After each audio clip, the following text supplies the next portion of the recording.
Come join Libby and Molly, the ladies of Consignment Chats, as we build a resourceful community of collaborative resellers. Hey, resellers! Are you getting the best out of your community? Libby, welcome to episode 80 of C Chats, Consignment Chats. How are you? Thanks. It's nice to be here, Molly.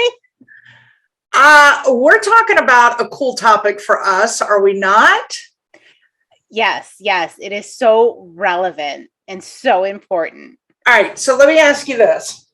To get everybody on topic, what has been, you and I have had a buzzword. Aside from my authentic, that's one of my other buzzwords. What is the buzzword that you and I love and latch onto for both of our businesses? Community. Community! It is in both of our mission statements. It is. Yeah. And we have a lot of reasons why we have it in both of our mission statements, don't we? Yes. So we're going to share that with y'all because we've had a lot of discussion about community in previous episodes. And I think we should start by talking about consignment chats. Yeah, let's do it. What community means for us with our C chatters and consignment chats. So our mission is that we're building a resourceful community of collaborative resellers. So it's right there in our mission statement. Community. Boom. And why are we doing that? Because there was nothing out there for consignment sellers. And we just kept going around and we were saying, and people were asking us questions and this, and we thought, all right, well, we're going to be ones to grow this community. We're going to be the ones to build this community and welcome people in and help them boost their businesses. And it turned out to be, we think all resellers should be consignment ready. So it's not just for consignment sellers, it's for resellers, as our mission statement says, because we think y'all need to be ready. Look at you throwing the y'all out there. I visit the South enough now. You're now given permission to y'all every now and then since you've been down here. I think so. My daughter would disagree, but I'm going to say it. Hopefully she doesn't hear me in the other room. You'll see her come in behind me like, what you saying y'all for? But anyway.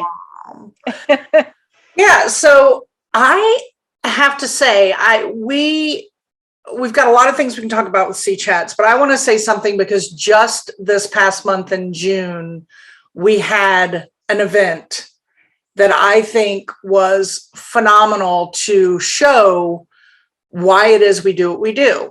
We had Molly's Listapalooza, and we're going to go a little more in detail with that in a little bit, but it's, to me, that event encompasses all the reasons why we think that a supportive community is important for resellers.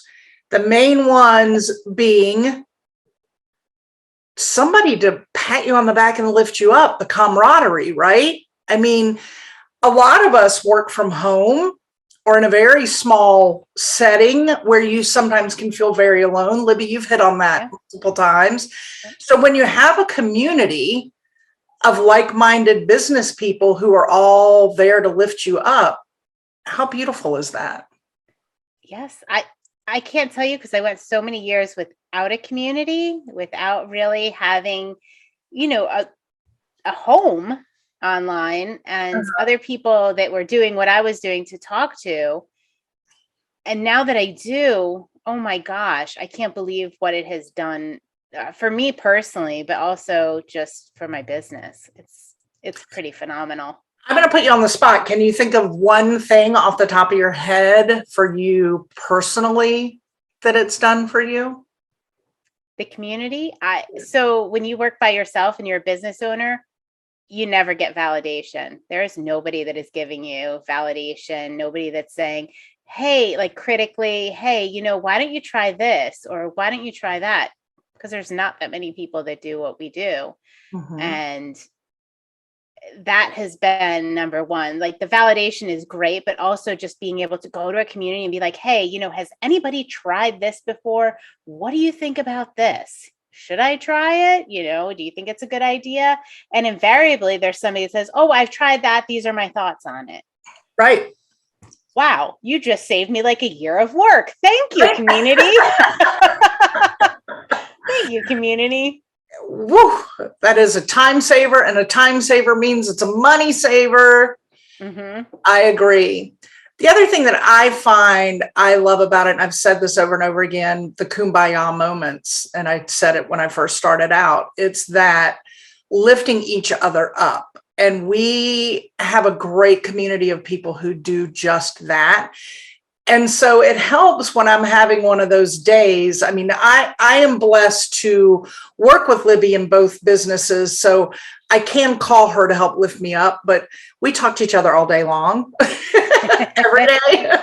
So it's nice to be able to go into the community and get that support or that pick me up when it's needed, when you're having a struggle, and I can put it in there and talk about, maybe I'm struggling with this, that, or the other. And you get that lift that you need, that maybe your family doesn't give you because they don't really understand what you're doing and what you're going through. But our community, we get that. Yeah. And even like I had networked with different like business associations and things like that, but just having I was always the odd person out, usually you go to one of them and people are like, oh, I have stuff to sell. Can you sell it for me? Hey, like they weren't interested in, helping my business grow. They were interested in consigning with me. Right. So just having this, like, I feel like a safe space. It is a safe space to be able to talk about the business without anybody saying, hey, can you, sell this for me is awesome. Yeah. I know another big one that we talk about, and again, this is going to go into us discussing and reading some of the feedback from the Listapalooza. And you talk about this all the time because I know it helps you and it helps me. I think it's got to help everybody. It's that other word we've used often, accountability.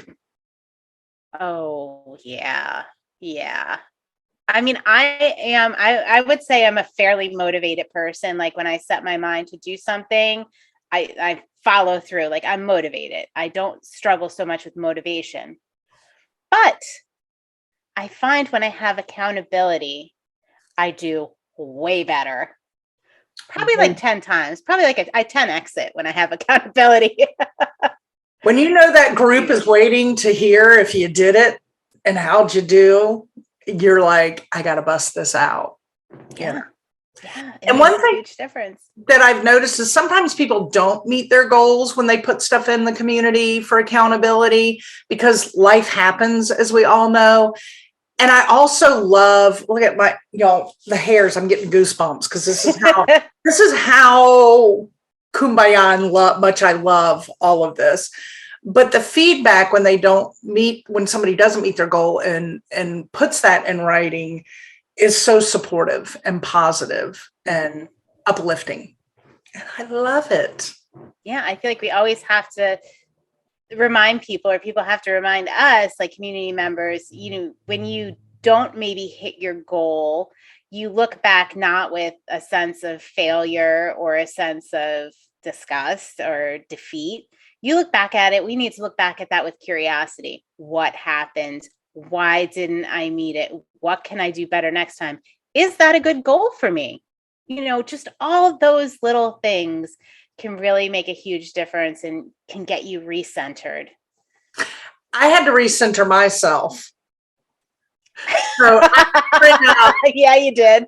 I'm going to start talking about the Listapalooza. Let's get into it because that was a great community event. So if you have never been a part of a Listapalooza, it's a listing challenge that I can't remember when I did the first one. We call it Molly's Listapalooza. And it's typically a 3-day challenge. It's always been on the weekends. However, that's going to change. We'll hear more about that later. But we come together. We make an event in our group on Facebook, and we do a little message group on Instagram. We come together and we challenge each other to set a goal and list as many items as you can in that 3-day time period. And we ask people the first day to put your goal out there, what you think you'd like to hit over the weekend. What are you striving for? Mm-hmm. And I decided this time I was going to be bold and throw 150 listings out there. That I called her and after I saw the post and I was like, are you really going to do 100? Like, what kind of goal is that? That's insane. I had it all planned out, but y'all, it didn't happen. So I guess I sort of set myself up for failure, but I never felt like a failure the whole way through because putting the numbers out and all the support that was going through never allowed me to go down that dark hole. So I stayed uplifted and just went, you know what? I am still pretty daggum proud of the 71 that I did, right? Whoop, whoop, I did it. So I think, Libby, we should share some of the feedback. Yeah. I want to mention the group, though. I think that was key, really. We were all working toward a common goal. Yes, you're right. So we do our individual goals, but then I always set a group goal. And I did it the first time just off the top of my head. I think we can do this. And we did. So the second time I went a little higher. And this time I thought, I'm going to go for 500. So I put an image in the group with a little thermometer that rises each day. And I ask everybody to put their daily listings at the end of the day so that the next morning I can post where we're at and how much we have left to our group goal. And now you see why she didn't get to 150 listings, because managing this challenge is a little bit of work. Sorry, I just had to add that in there. Takes a little bit of time. So I decided I was going to go big and go 500 listings because I did that last time and we didn't quite meet it, but I felt like we're going to do it this time, especially if I do 150 listings. Especially, yeah. I put 500 as our group goal. And by Saturday, we blew past that 500. We blew past that 500. I was amazed on day 2, we blew past it. So I raised the goal to 600. And what did we wind up with? Do you remember, Libby? Because I do. I don't remember. We blew 600 out. We ended up with 732 total listings over the weekend. Wow. Yeah. Wow. So now I got to think, oh my gosh, what am I going to do for the next listing? Oh boy. Oh boy. I mean, do I have to keep raising it or do I go with 700? I don't know. I'm going to have to figure it out. But anyway, I was so blown away by everybody and what they did over the weekend when we did the Listapalooza. There were so many wins. Not just from listing. There were just so many wins. I'm going to start from the last one. Okay. Which was Becky in our community. She put her first listing up over the weekend on eBay, and she just had her first sale on Monday. Woo-hoo! And ka-ching, right? That was like, I have chills now because that was like, it was the push that she was feeling like, oh, I wasn't totally prepared. And I was like, no, that's the point. You got the listings up and you already had a sale. Yeah. Whoa. What a reason to celebrate. I know. Right? I know. I loved that. What a reason to celebrate. It was wonderful. Yeah. We had so many people that were just so excited and happy for her. All right. I'm going to read us one. Can I read one? Yeah, go ahead. All right. This is Laurie P. She said, I just want to thank y'all for having this challenge. I am far from winning, but happy to see. And let me interrupt. When people talk about winning, we do have a first and second place prize. Oh, yeah. That's a good point. And they get a prize. It's a gift card, first and second place. So they'll get a gift card. So we do that. And this time around, our Samantha from Samantha Speaks donated another gift card that we did a drawing from all participants. So gives a little extra incentive, fun, but that was one. So that's what she means by winning. Okay. She said, I just want to thank y'all for having this challenge. I'm far from winning, but happy to see how supportive everyone is of each other. I was in no way organized enough. And with my husband home on weekends, we work on our shop and not in it. Maybe next time I will be better prepared, and I do have pics ready and stuff cleaned up to get myself moving forward throughout the week. Perhaps a weekday challenge would better suit me. Y'all did amazing. Congratulations to everyone. Yeah. I just love it. Great. And then did you see what she wrote further down in the comments? Because I was like, well, that's a win. The fact that you're even thinking about the next time and what you can do. And she said, well, actually, it was a win because I got my photo area set up that she was bugging her husband to do for quite a while. So many wins. Huge win. Yeah. Huge win. Yeah. And she was set up to keep listing that week so that she just kept going with it, right? Yeah. Yep. Wow.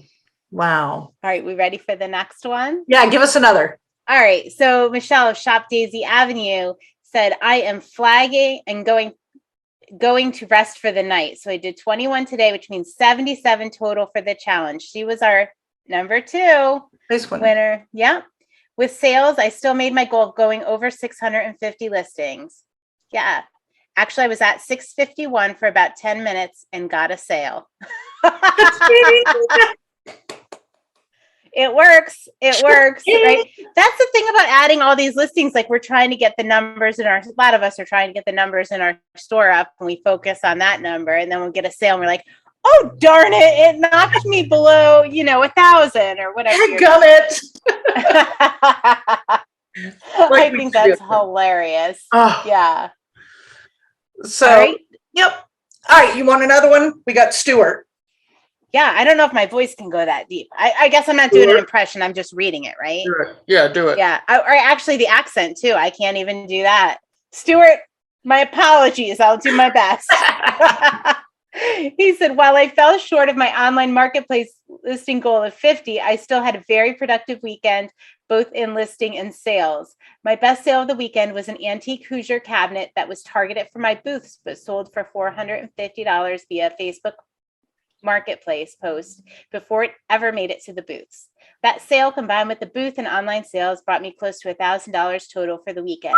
This challenge was a huge part of my online sales total, so big thanks to Libby and Molly for setting this up. Can't wait until next one.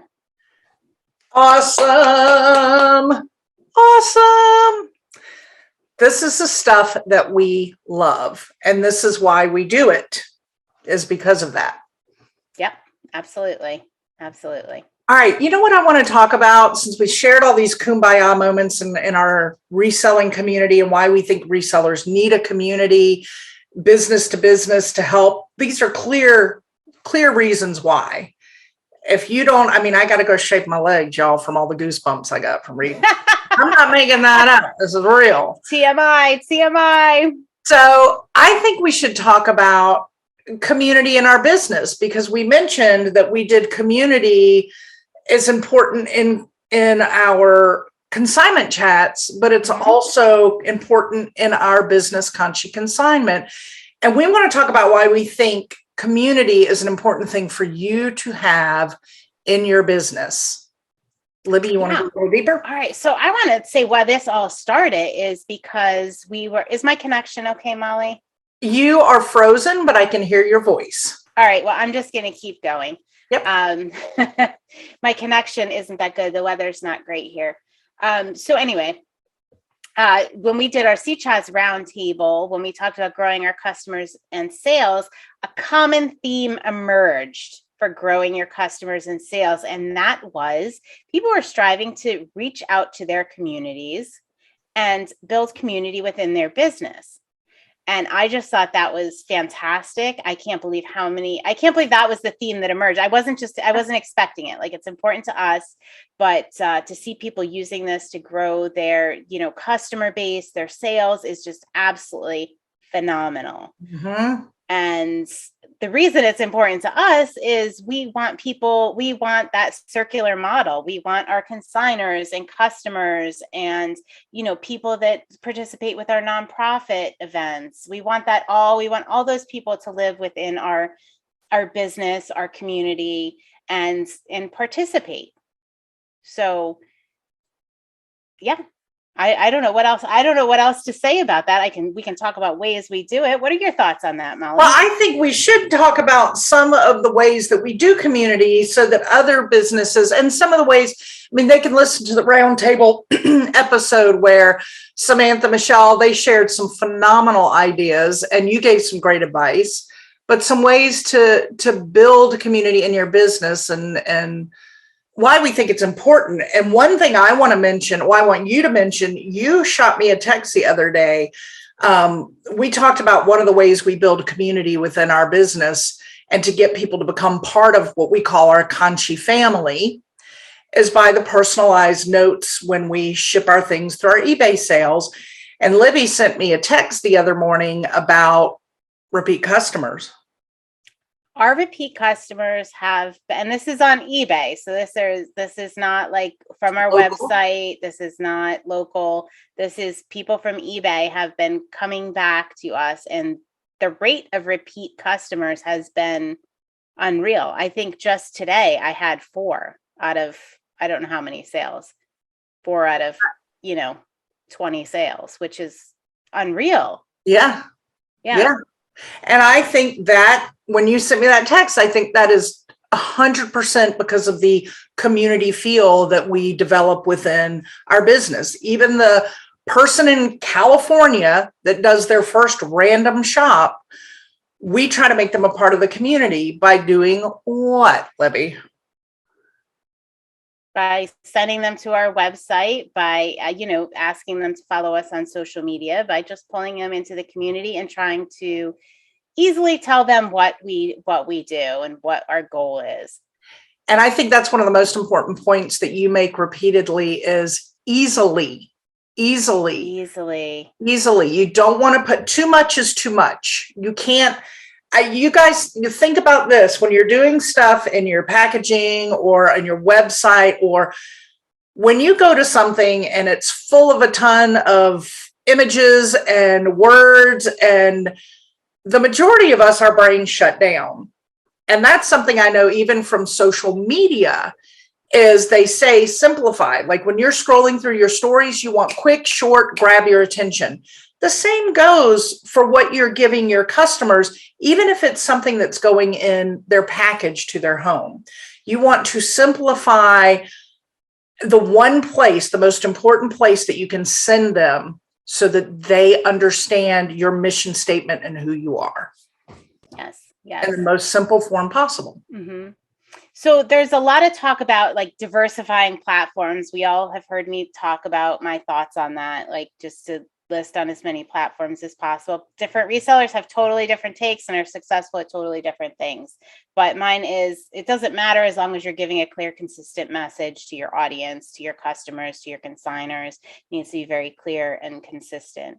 So if I forgot where I was going with that.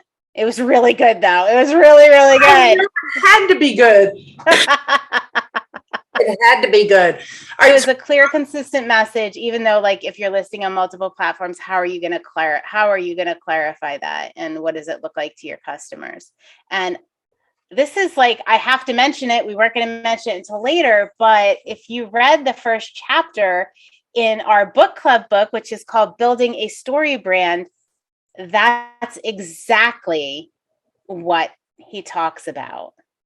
Really? Is clarify, number 1, clarify your message. Yeah. Too much is too much. I mean, it is. You shut down. You can't. I always think of the Breyers ice cream commercial when we were talking about this stuff, when they have the kids. They read the ingredients and the one thing, and it's and they get overwhelmed, and then you get to the simplified, and simple's always better. I think my brain does better with that, y'all, but I know everybody's different. But when I see a whole bunch of stuff, I just move on.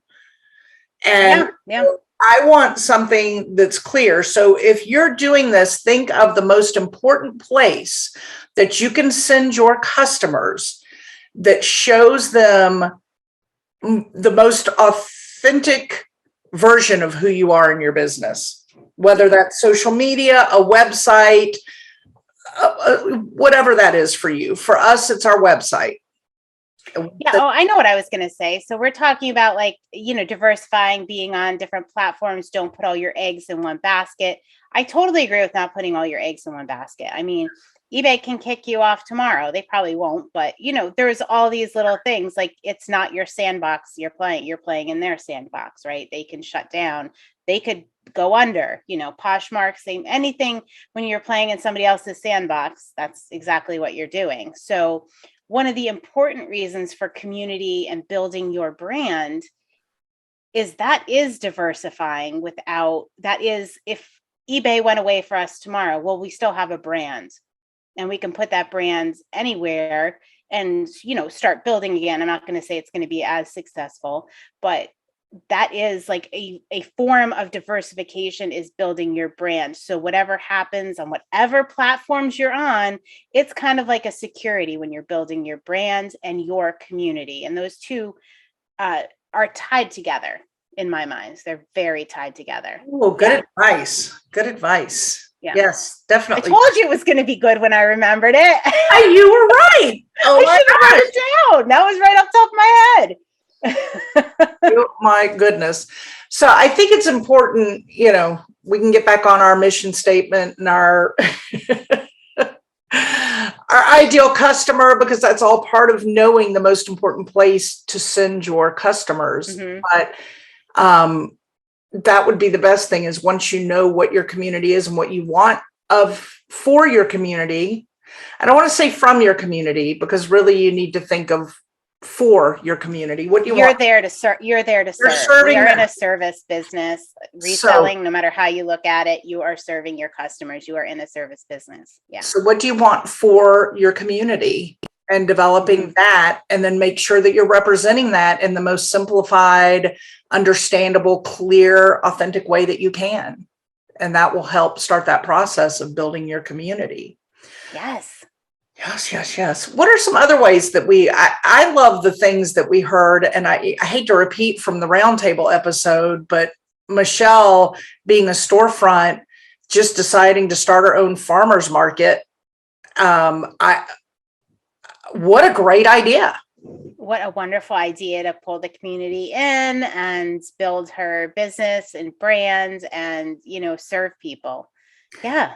And that takes me back to the Dale Carnegie book about how to win friends and influence people. One of the main things, y'all finished the book club because I got pulled away, but one of the main things I got out of what I did read that I loved was, that you don't go into a relationship with what can they do for me? You go into a relationship with anybody in your life thinking you want to listen first, you want to give, and this all centers around that. What Michelle is doing is not me based on her business. She put together something that brings small businesses together to support each other. She is creating a business community in her town of support. Mm-hmm. Mm-hmm. There I go, having to shave those legs again. All these wonderful people just get me. They just get me. Yeah. So, building community. I just have to say it before we talk about a little bit about what's coming up for our people. Oh, and if you're watching this video, hit the like button. Please subscribe to C Chats. We are full of useful information. And if you're listening on podcasts, please give us a review. All right. That's all I got to say about that. Like it. I like it. That's all I got to say about that, because we are, building this community for you. And the more you do that and the more support we get, the more that we're able to provide. So we do appreciate that support. It all goes right back into the community. So thank you so much. Yes. All right. So I have to say, everything you said is pretty much in chapter 1 of this book, Building a Story Brand by Donald Miller, which we're doing in our C Chats book club. And I literally read the first chapter and I called Molly and I was like, you're going to have to hold me back because I want to change everything in our branding and, how we tell our story and how we brand things. And I think that it is going to be just amazing. Especially there is so much in common with the three, the mission statement, the ideal customer, and Dale Carnegie's book of How to Win Friends and Influence People all comes together in just chapter 1 of this book. I haven't gotten any further. Yeah. So it's going to just blow your minds. I got my copy ordered off of the link that you shared on our page. And I also did the Audible from the Audible link that you shared. You need to share those on this in case somebody wants to come in. But I ordered them. I got the Audible on. I got that because I cannot wait to dig in. You're gonna be just, it is so your jam. I'm so excited to talk to everyone about it and run through. There's actual like exercises that you run through that help you build your story brand. It's very tangible. I'm excited. You should be, because it's going to be a game changer for a lot of people to see all these things come together and how to just grow their brand even more effectively. Yeah. Awesome. Yay. Yes. All right. Before we head out, because I know we're running low on time, I want to tell you all, I was giving some hints about our Listapalooza competition challenge. It's a challenge. We have one coming up just next week. July 13th through the 15th. Y'all, those are weekdays. We've had people ask for weekdays. This is going to be our first ever weekday Molly's Listapalooza challenge because we have some resellers that try not to work on weekends. And I get it. I'm with you. I think that's phenomenal. So we are going to do some during the week when we can so that we can be inclusive of those that try not to work on the weekend. Because how about those respecting boundaries? Love that. Yes. 100%. Something resellers struggle with a lot, or, work-life boundaries, myself included. Yes. Yes. Yeah. So that is what we're going to do. So if you want to be a part of next week's Listapalooza, head over to the consignmentchats.com website. There you can link up with us on Facebook, on everywhere. But if you get into our Facebook group, the best way to participate in this event is by being on Facebook, because we will create an event in our private group, and then you can get in the event, and a lot goes on there. Yep. If you are only on Instagram and you only want to be on Instagram, just send us a message and we'll put some posts out there, and we'll create a private message group to support you through that. There you have it. Yeah. And if you're looking for tips and tricks, we do our more personal Patreon group, which you can find at consignmentchats.com. You can link into that. It is tiers starting at $5 a month, but we do much more personalized. I want to say it's kind of like a coaching. And we do additional accountability that's just much more personalized than you get in what we do in the free Facebook community is awesome. But if you need a little extra, or you want a little extra guidance or a little extra motivation boost, that's where you can go to get it. Yeah. Head over there. All right. Well, Libby, until next week. Cheers. Thanks for joining Libby and Molly, the ladies of Consignment Chats, as we build a resourceful community of collaborative resellers. Find all the ways to connect with us at consignmentchats.com. Episodes are available on YouTube and anywhere you get your podcasts. In addition, you can find us on Facebook in our Consignment Chats community. Until next time.